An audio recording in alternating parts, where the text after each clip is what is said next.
I'm excited to do this podcast not only because I really, really believe in the level of talent that you have, but more because I feel like I have so much that I could learn from you and so much that other young performers could learn from you. Because you have a wealth of knowledge, like a true plethora, when you're looking at it from both stage and screen. And in my workings with you as a producer, when I've hired you for commercials and short films and such, I've always just seen a level of depth to your performance that has just been really, really, really refreshing for me. Do you know what I'm saying? Sure, yeah. So yeah, bro. That's awesome. Wow, thank you. Wow, what an introduction. Yeah, I guess. I mean, we're not introduction yet. Yeah, but yeah. Cool. That's awesome. Thanks, man. Yeah, sure. So I guess the place that I want to kind of start this off at, just so that everybody knows who you are first and foremost, because I find that often I start these podcasts and I don't properly explain who the artists that I'm having on the show are. You are an actor first and foremost, but I know you also sing and you also dance. They're also passions of yours. But right now, I've noticed you really budding within the film and television scene right now, and that's where I kind of noticed you. And then I found out about your entire history in terms of working in theater and everything like that. So I just want to know, I just want to hear about your background, how it all started, where the passion came from. Sure, man. Well, firstly, thanks for, having me on this incredible show. So yeah, I think if I trace it back to a specific moment, it has to be when I saw my uncle on stage for the very first time. I was about 8 years old. He was a musician, composer and a songwriter for a gospel group known in South Africa, Joy Celebration. No, don't play. No, for real. Yeah. Wow, as in like, there is a place. Yeah. Before then, but yeah, he worked with them, and with your Tunzi numbers and your Jabu Hlongwanes, and it was amazing to see him on stage for the very first time because he was performing with Vicky Sampson in Richards Bay. So they had this thing called like the Bay Port Festival, and I saw him there, and thousands of people, this huge concert stage, and he was playing the guitar to the very well-known South African anthem, My African Dream. My African Dream. And it was just a magical moment seeing him, just with that feeling and that song and Vicky Sampson's voice. And I think that's when I was really captured by just the spirit of entertainment and music. And I grew up with that I took that for the rest of my life, I guess. That was like a very definitive moment. But then, growing up, then, getting into university, I studied drama. So I did Where did you study drama? DUT. Oh, DUT. Oh, yeah, okay. yeah. Did 3 years there. And it was very intense because theater is like no child's play. Very, very strict program. I think by the end of my 3 years in the course, I done close to about 15 plays. Because because I was the person that really just dedicated myself, and I found something that I really enjoyed doing. But before that, I studied music through Boston Media House. So I think that was just a year when I was finding myself, because that was immediately after. And was that straight music theory, or did you specialize in a certain instrument? So no, in the course it was sort of umbrella termed sound technology. So we did a lot of studio acoustics, sound setup, working with digital audio workstations. And just sort of editing music and effects and all that. So we got a very I would say holistic exposure to more. Yeah, I don't want to say entry level, but it was I got an understanding of how to put a song together. For a jingle or a complete like ballad or a rock pop song or whatever, and master it, and that was very helpful, because I held that music content with me when I went into DUT to study drama because I was the one making their scores, creating the music for their plays and stuff. Yeah. Okay. Yeah. So, I know that you eventually progressed from the varsity theatrical world to the professional theatrical world. Tell us about that kind of transition. Yeah. I think in DUT, my final year, there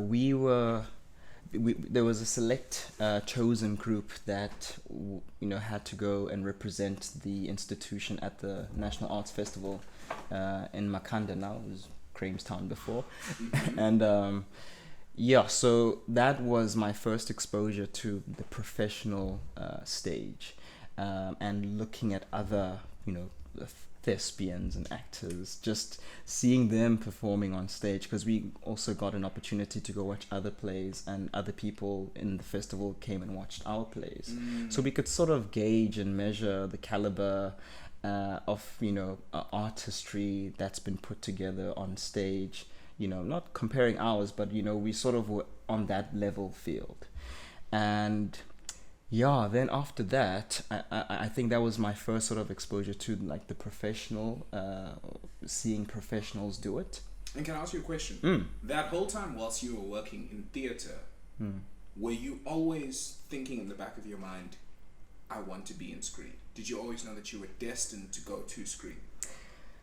I think I've always admired, because at the top of my head, when I think of acting, I always, when I thought of acting, I'd always gravitate towards film actors, actors that I'd seen on television and film and stuff. When you say in your head, do you mean when you're conceptualizing your roles and when you're creating characters? Yeah, sure, that as well. I mean, when you conceptualizing and creating a character, you take from a whole lot of things, personal experience outside what you're seeing. As well as influences from performers that are already, that you see on films and stuff. But I mostly, in my transition from university theatre into more professional stage, I think it was more of being able to given an opportunity, because I'd already sort of been on a platform with the National Arts Festival, as well as had gone to perform at the National, it was called Dance Umbrella, sponsored by Nedbank back then, but it was with the Wits University. So that was another professional, dance stage that I got to be on. But that transition, it didn't come, immediately. It was just a matter of, auditioning, putting myself out there for for plays, and just keeping an eye on the ground and finding out whether there are auditions happening here and there. And so there's really no fast track to it? I think it's geographically it's different, because here in Durban, I mean, we have the Playhouse, and I mean the other theatres. Well, there's the Snedden theatre. There's I think the Baxter's still around. But the Baxter, they moved it though. Yeah. Oh, have they? No. They moved the Barnyard. The Barnyard Theatre. Barnyard was at Gateway, now it's at Suncoast. Yeah. Sure. Yeah. But I mean, a lot of theatres have, sort of, died out. I mean, there was the Catalina Theatre. Here, Baxter Theatre's in Cape Town. Yes, yeah, that's in Cape Town. Yes, I think I know, because I went to UCT for a while. Yeah. Closer to there's also the Athol Fugard Theatre in Cape Town. There's the Mosque Theatre, which I was part of while I was doing a musical sister act. Oh, wow. Yeah. So that was. Was that a professional? Yeah, that was a professional. So the Mosque Theatre is more of a community theatre, but they basically get professionals to be on these huge. They create a grand performance basically, but you are doing it. You're doing it, as part of like sort of a community theatre sort of thing. Okay. But they have like the cream of the crop. Being involved in those productions, from your music directors to the dance choreographers, I forget her surname, but Laura, who was actually on an episode of Come Dine With Me in South Africa. She ended up being on the Netflix Blood and Water, and she was the... Who was she in Blood and Water? She was the teacher. I'm She was a bit obsessed with that. Blood and Water or The Fly. I'm happy if you brought that up. That was a comfortable way to segue out of it. No, Blood and Water. Yeah, she was the teacher in the high school. The white lady teacher. I forget her surname, man, but her first name is Laura. But she was epic. She hosted the auditions, and she cast me, and we were on stage and we were working on this phenomenal production, Sister Act. Yeah. Okay, that is so interesting. Yeah. Right? So basically, then, straight out of university, you had a solid, what was it, 5 years in which you were in the theatrical and the teaching world. Yeah. So that's another sort of space that I was in for a few years. Teaching was 3 years. I started off as just a temp teacher, because so there was a head of drama at a high school where the head of drama got pregnant. So she was friends with the then sort of like ad hoc or temp HOD at DUT, and she was trying to outsource third year students who could facilitate these grade 12 drama, practical programs in preparation for their prac exams, their final year exams. So I was part of the 3 that were chosen. And after that whole week of working with the matrics, she called me aside and she said, "Look, I think you're good at what you do, and I'd like to see if I can help you get this job, because I'm leaving. I'm going to another school." So that's how I sort of got into teaching. I started off as a temp, and then eventually became permanent, and I saw myself in the education system for 3 years. Yeah. My thing is, so as much as within that period of time you weren't completely performing, the skills I've noticed that you've gained from that are insane. Because one thing that I haven't mentioned is that you're also quite the serious stunt coordinator too. Yeah. And I've actually hired you to be a stunt coordinator on films that I've directed. And watching the way in which you work with the performers, watching the way in which, before we've even gone into the scene, you're warming them up, you're teaching them about the action of just, this is how you punch, this is how you move your body, this is the way in which you need to stand. I always found that it was amazing how methodical you're able to do that. And obviously that comes from the teaching background. But tell us a little bit about the martial arts and how you got into the stunt coordination world. Sure. So that was, I think, I'm going back to my family again. But my uncle was an amazing person. When I think back at him, I was very young when I got to spend time with him. When I did spend time with him, but he was just a multi-talented person. So I remember him walking around the house doing handstands, just randomly. But my dad used to do karate, and my uncle did karate, did gymnastics, and so all of that was sort of passed on to me. Kyokushin or? I think it was. I remember them doing katas, and they had the whole karate gi on. But isn't it interesting how many South African black people from the 80s and 90s did karate? Right. It's really weird. A lot of people their grandparents are just I know my grandpa's a black belt in karate. Man, and it's just dog, you from the hood. But I think you saw those. I think the martial arts movies, the Asian film industry was so was so much shown onto our screens, because every Friday night there was like a martial arts film. Friday action night. Yeah. Well, even before that though, like that's what's his name, Bongani Njoli. That's like one of our best voiceovers on E. WWE, smack you down. The bigger they are, the harder they fall. Like, he's our best voice. Like, give that man a raise.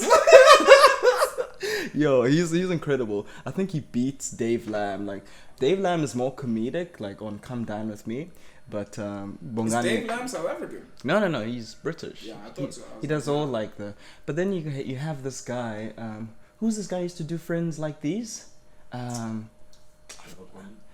Not the presenter though, but the voiceover guy. No, it's okay. The voice. What? What? It's Java. It's Java. Yeah. Was it Java? Yeah. No, really? No way. That's wild. Oh my word! It was wow. Yeah. I had no idea it was him. But you have to Google it on the podcast. but he had a nickname because every single time DJ Spoo would say "over to you" like person. Yeah. Over to you, Andy. Andile, that was Java. Yeah, his real name is Java. Not Java the singer. Oh. Not Java the singer. It's No. just- I'm It's just confused. the guy. I'm thinking it's Java the singer. now. It's not Java the singer. It's just, bro, I'm just Java. Bro. Okay, yeah. It's what my mother called me. I don't know what you...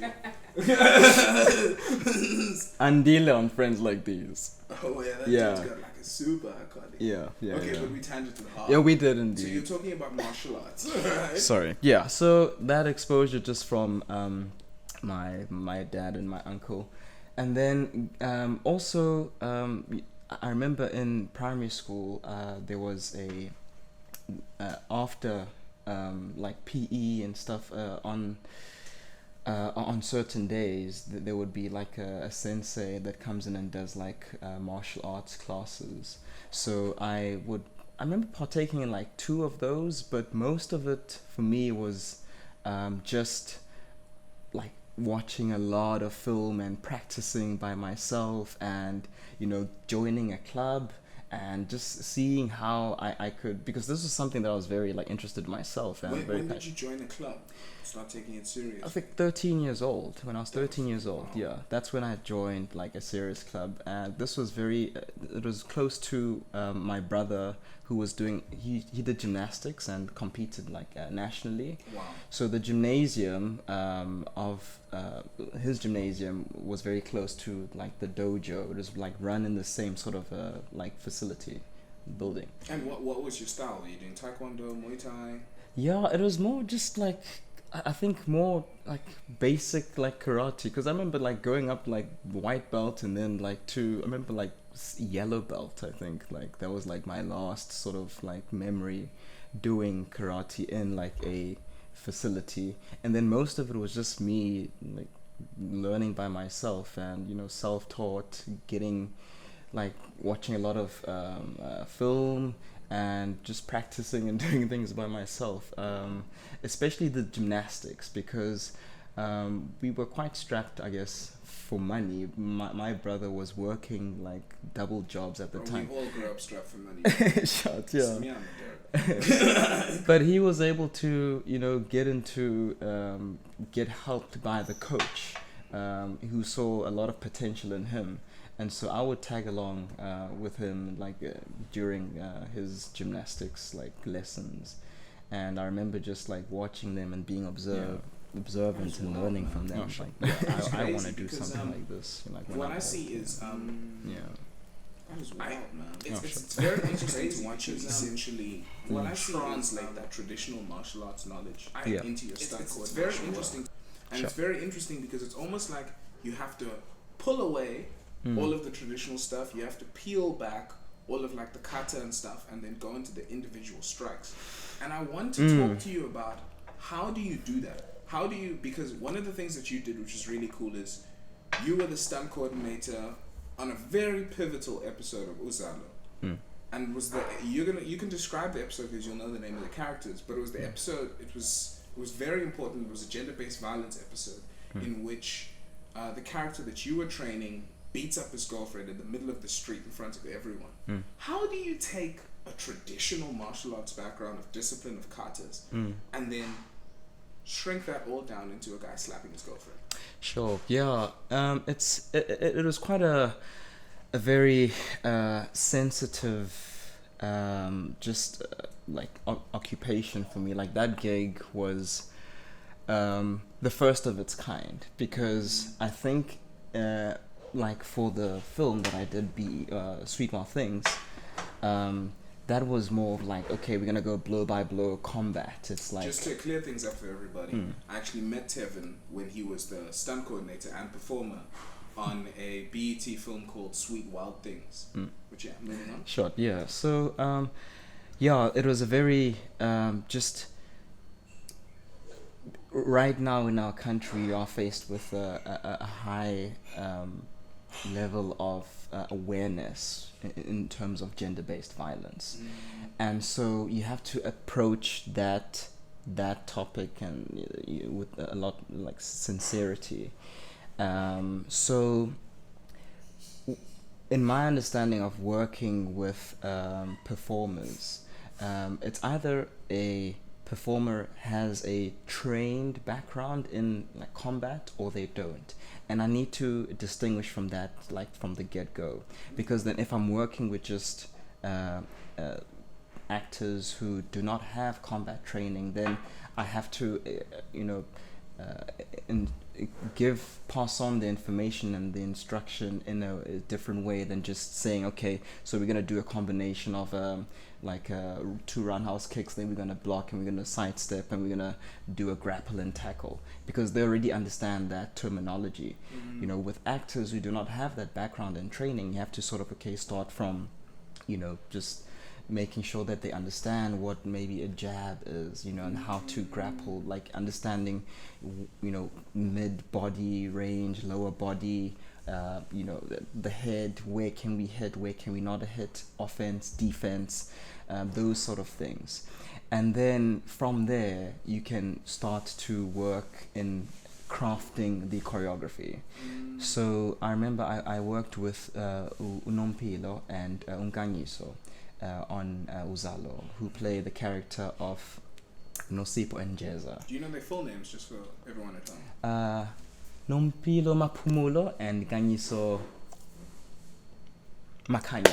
Oh, okay. Yeah, Nompilo Mapumulo and Ganyiso Makanya. Oh, Mashiman. Yes. Okay. Yeah, incredible performers and just such amazing people to work with. But that process, we started off with the rehearsal, and just, they had personal experiences, having experienced gender-based violence either through themselves or having seen it, and so they brought that to to work. So you harnessed real pain. Exactly. Yeah, they did, and then we worked from there. Making sure that we try and get something as realistic as possible. So although I have like the training of martial arts and karate, wrestling, that I've practiced, but we trying to craft it in a way that it looks more believable and more realistic. Yeah. So if a punch or a kick or a grapple is not gonna look like it has technique, or it has like traditional, someone that has, the training to do. Yeah. So you have to make it look like, these are real life characters who are really going at it, or with each other. Yeah, because real people don't go, Kia! They don't. No, they don't, and so it was those. And they were very receptive to just how that information was passed on to them, and they did a phenomenal job. I mean, I remember on the day that show aired, it was simultaneous with the elections. I think it was the national elections, and I remember like being sent a screenshot of that episode trended number 1 in the elections. Above the government. I was like, wow, that's amazing. That's incredible, man. Yeah, that was something pretty insane. Yeah. Yeah, because everybody was talking about that scene. And that scene was powerful, man. That scene was really, really powerful. Basically, what happens is that, I mean, how does it start? He slaps her, and then he beats her and he pushes her into the middle of the street. And there's like a crowd of onlookers. There's about 30 people, and he's just viciously beating her down in front of these onlookers. I mean, I was very impressed by the level of realism you were able to bring to it. And it felt like, and I love what you're saying when you're talking about how they had to draw from real life experiences, because as a South African, I do not believe that you can say that you have not noticed some form of gender-based violence in front of your eyes. No way. Doesn't matter what race you are. The fact of the matter is that we are a wounded nation, and these things do occur. And when you watch that scene, it brings you back to that place. It brings you back to that place of difficulty. And I was really, really captivated by it. I really, really enjoyed that. Yeah, so it starts off, if I understand the story, it starts off in like an accumulation of their relationship facing some, challenges. And I think Njeza's character was starting to show signs of being like controlling and a bit more abusive. But they brought me into the show when it was just like a volcanic eruption, so but I understand that it wasn't just like an immediate, like he'd lost his temper or anything, but it was an accumulation of things between the couple, and so that laid sort of a foundation for that that grand violent moment.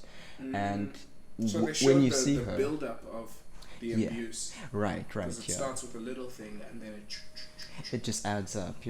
And when you're talking about her like ending up in the street, she was escaping. So Nosipo's character is escaping the shack because at one point there's a character in the story named Mamlambo, and she comes into their home, and because she hears all the sounds and the screaming and the shouting, and she's trying to mitigate and stop the fighting from happening, and that's when it allows Nosipa to escape. And she then escapes from the house, and Jeza pursues her on foot, and they're running around. It's this incredible scene, like shot Guamashu, and they're running through like the houses and the homes, and it's sad, but in reality, a lot of people, as the show depicted, would just stand and watch something being beaten as opposed to helping, so as opposed to doing anything, as opposed to like calling for help, that's what they showed in the show. And I think it touched the hearts and of many South Africans, which is why it was received, I guess, in the way that it was. That was amazing, man. That was amazing. All right. Okay, I'm gonna take just a quick break here. Cool. All right, so Tevin, so we've spoken a little bit about your background. We've spoken a lot about theater, and I really want to chat to you about, because being an actor in South Africa is not easy, and being noticed as an actor is not easy. And you've been able to get yourself a series of very nice, like proper gigs. You know what I'm saying? Like the gigs that, because I know actors who are getting themselves into it, and they don't often get a lot of like the opportunities to do like commercials for clients such as Benylin. Do you know what I'm saying? To do online campaigns for new budding brands. Like, they don't get a lot of those types of opportunities. So chat us about how you got into that and how that worked out. Yeah, sure. So I think it's very important as an actor here in South Africa to firstly have representation. So although a majority of the work that I've been very fortunate to do and partaken as an actor was through people having recognized me and recommended me for a role or that I would be suitable for. But what you get access from by having an agent is, an opportunity to audition for the works and the projects that you might not know of as just an actor who is trying to find work. So you can't, and South Africa is not like like your LA. It isn't like that. You won't just walk around on the streets and see a production happening. Here you have to really know people and have your agent tell you that there is a production happening in such and such date. But you have to be, that's such a tricky thing to say, because there's a lot of people who go the agent route and then nothing happens. Because a lot of these agencies, it's like a recording label. They're going to push all of their resources to the guys who are their rainmakers. Right, absolutely. I think when you are registering under an agent, you have to understand that you're going into a pool of at least 1,000 other people there, and and there's 100 people that look like you, that are shaved and dark skinned, and so you have to take that into consideration. So you have to bring in a lot of uniqueness into your auditions and your performances, and just I believe I've been able to do that in casting rooms with casting directors, because they look for multiple things. You never know what they're looking for, but I always try to leave that room having made myself a little bit memorable, and not so just a generic performer. But that's such a tricky thing to say. What does that mean, memorable? Short. Yeah. So it's it's funny because you get in with the script. You have to adhere to a certain text. You have to adhere to a certain character, but it's just about how you portray it. Like, what are the nuances that you bring to your character? What is your interpretation of the story itself? Like, what are you bringing to this that the person that's reading the text might not have expected to imagine, when they were taking in all this information from, the words. And I mean, that sometimes makes your imagination and your mind gravitate towards, many different avenues. But I've always tried to really just give something that will make the casting director just think of you. I don't know how else to really explain it, but sounds like nuance and novelty. You hear a lot of I look up to like your Robert De Niro's and and I remember an interview where he spoke about just being in a room with the casting director for an audition, and he just did something out of the box that was never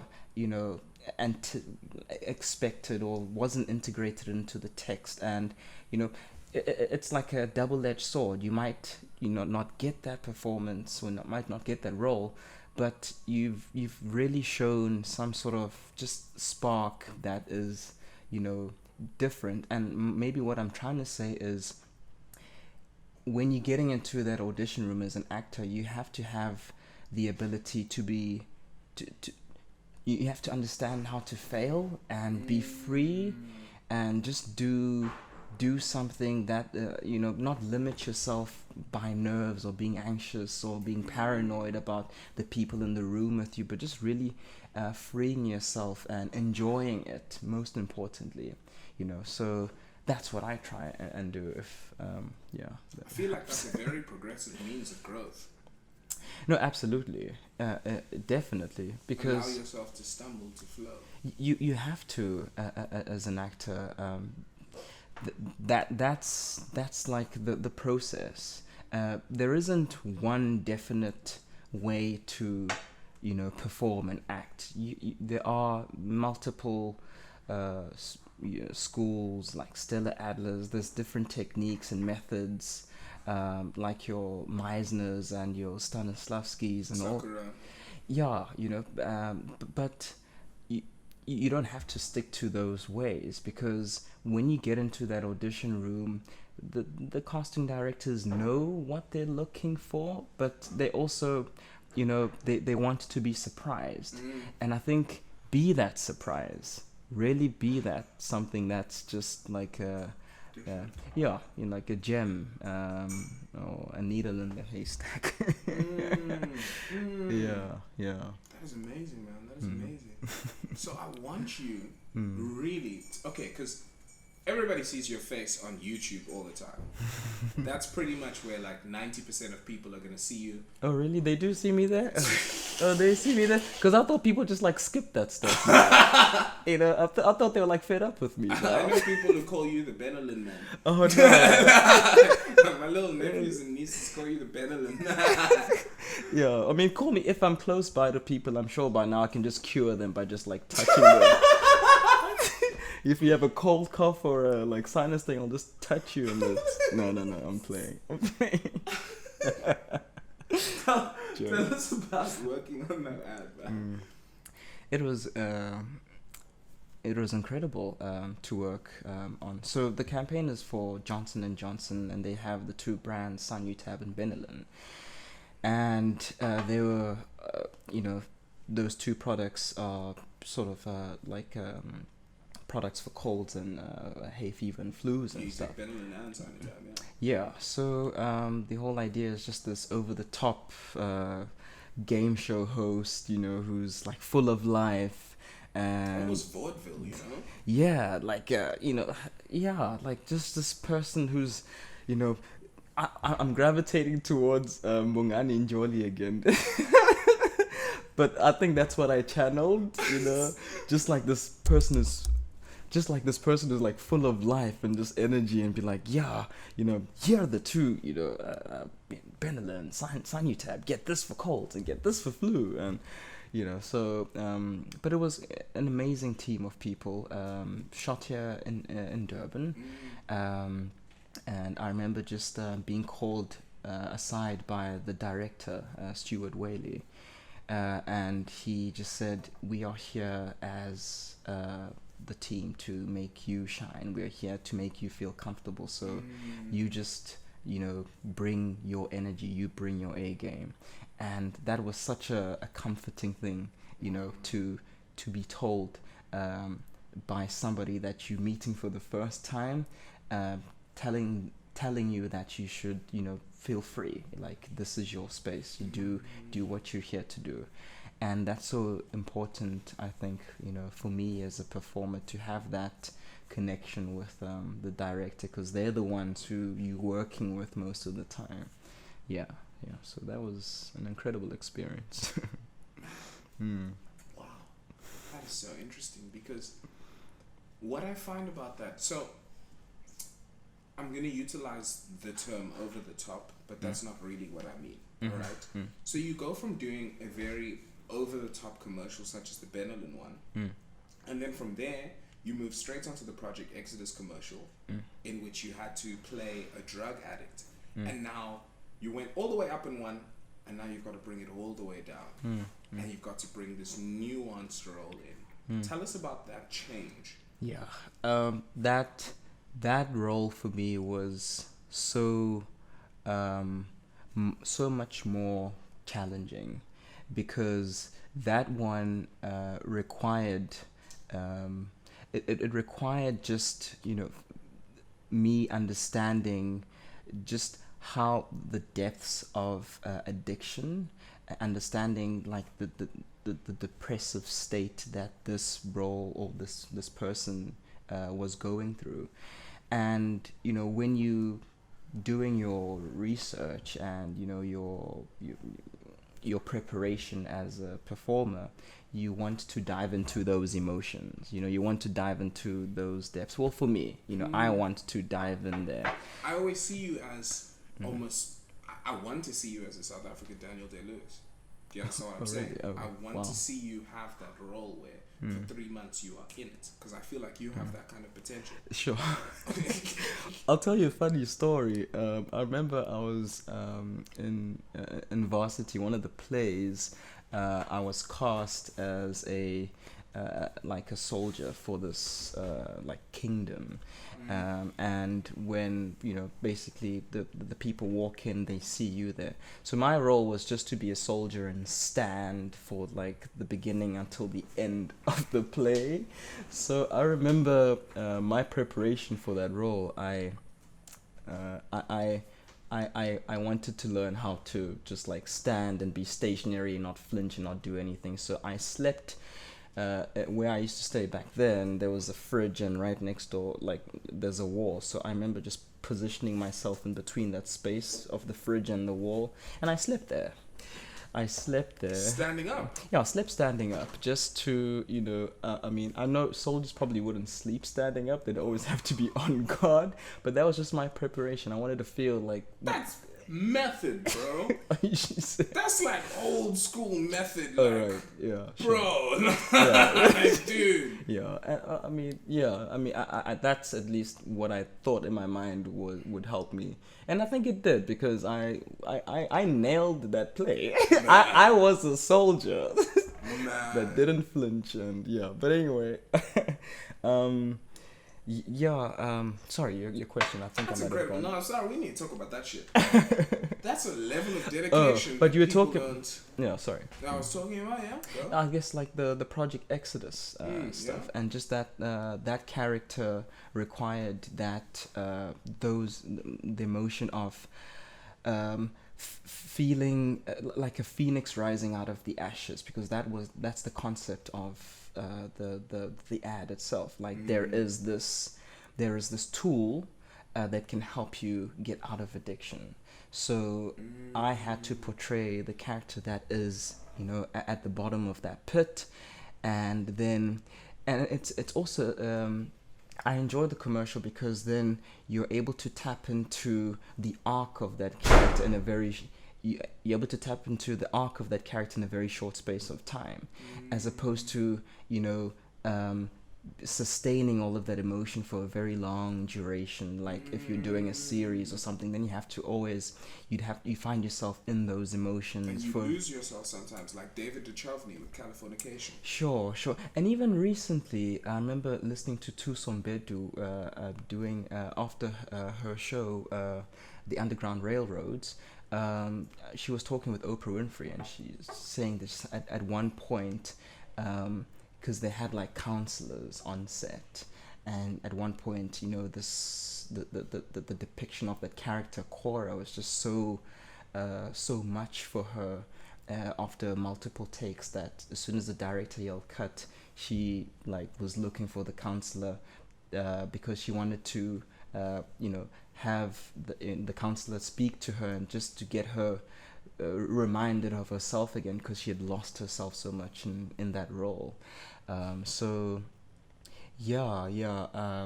enjoyed the fact that it was actually just such a shorter duration of depicting those emotions, because nobody really wants to feel like the depths of depression and sadness, and just that. But yeah.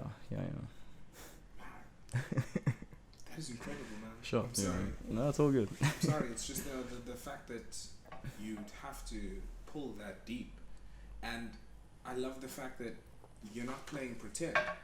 You're actually taking yourself to that space. I remember when we were actually shooting the commercial. It seemed ridiculous at the time, but I remember thinking, wow, this guy's a serious performer, because you had to do a scene where you were waking up. So you fell asleep. I remember we're acting the scene, and Tevin is asleep. Yeah. And we had to yell action loud enough to actually wake you up. I was like, oh my gosh.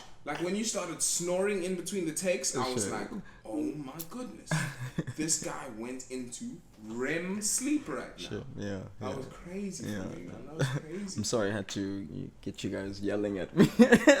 I was in character, yeah. But I mean, I have faced depression myself. Between the year 2009 and 10, that was just a very difficult year for me. But what happened? just the passing of my brother. Yeah, my brother was in a fatal car accident, and I think that just took its toll on me. Jesus Christ, I'm sorry. Yeah. It really had a huge impact. But because he was just a phenomenal guy, and it happened so suddenly. He was young, and but his memory lives on, and I used sort of those emotions. I use those emotions and those feelings when required in performances, So, but yeah. I think that's a very beautiful thing that I've noticed with artists is that often you can make people live on through your work. Right. Absolutely. Yeah. Yeah, because I particularly know an editor who lost someone, and he utilized. I mean, as much as it is a negative, difficult feeling, he utilized that almost negative energy and he put it into art so that he could get through it, so that he could deal with it, and it became his medicine. So I understand how you could do that too. Sure, yeah. I'm very happy that you were able to overcome that. Yeah, it's such a like a phenomenal thing. At the same time, we're able to, as artists, really use the experiences that we go through for the purpose of our performances, and I think we hang on to them.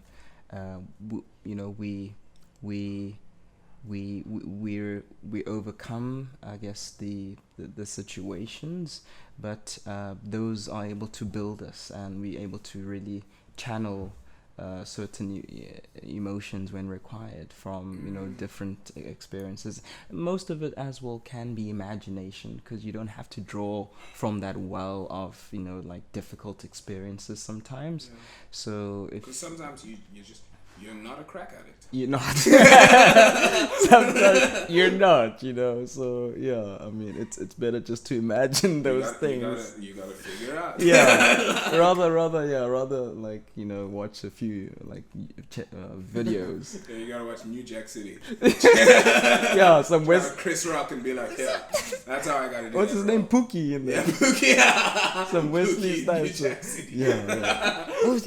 Oh man, I forgot what you were saying, but it's like just like this crackhead like this, Pookie. That was a surprisingly good crackhead. But I love this arc in that film. Like, I mean, he's like this drug addict, like crack addict, and he ends up helping them, like helping them crack the drug traffickers and stuff. He works with the DEA, which was quite cool. Yeah.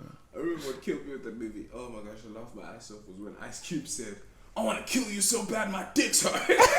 Ice-T, you mean? Ice-T, yeah. Ice-T, yeah.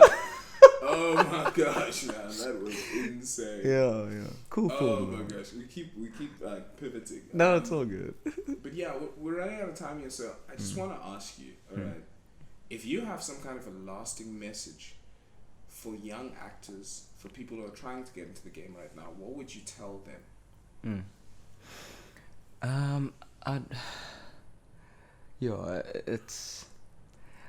I think what I'd always told my students when I was teaching, the ones that at least showed a lot of passion and seriousness and keenness to becoming performers and artists in any sort of genre, whether it was musicians or painting or whatever, is that they just need to be themselves, and because that is so true.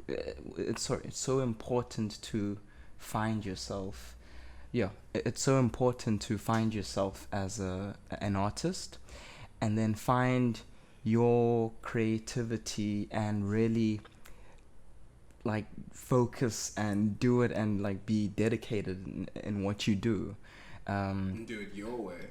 and do it your way. Like you don't have to partake in the template of what's popular, and you don't have to do what's what every other person is doing right now. You can always just deviate away from you can always deviate away from what's the norm and what's commercial. Exactly. So I guess finding your uniqueness and finding your essence, I think is very important. That's what I would say to an up and coming person that's wanting to become an artist or a creative in some way. Yeah, it's just really find your true essence. Find it what it is that you want. Find your story and what you want to tell the world, and then really focus on that. You can also look at what other people are doing just for inspiration, but I guess just really stay true to yourself. Yeah, stay true to you. It's amazing, man. Oh, sure. It's incredible. Oh, And on that note, no, I'm kidding, but Sure. bro, yeah. I want to thank you so much for coming on the show today. Oh, I I really appreciate feel it, like man. a lot of people have learned something from this. Okay, cool. And I hope that somebody can take this tale and maybe turn themselves into something and really become a performer one day. Oh man. No. So I appreciate that, man. Oh, thank you, Sipe. This has been amazing. Thanks so much for having me, man. Yeah. Oh, short. Cool. All right, and that's that. I haven't figured out how to end these. I'm not gonna lie. Okay. Usually we just keep talking, and people even see footage of us standing up. Oh, But really? you guys should cut.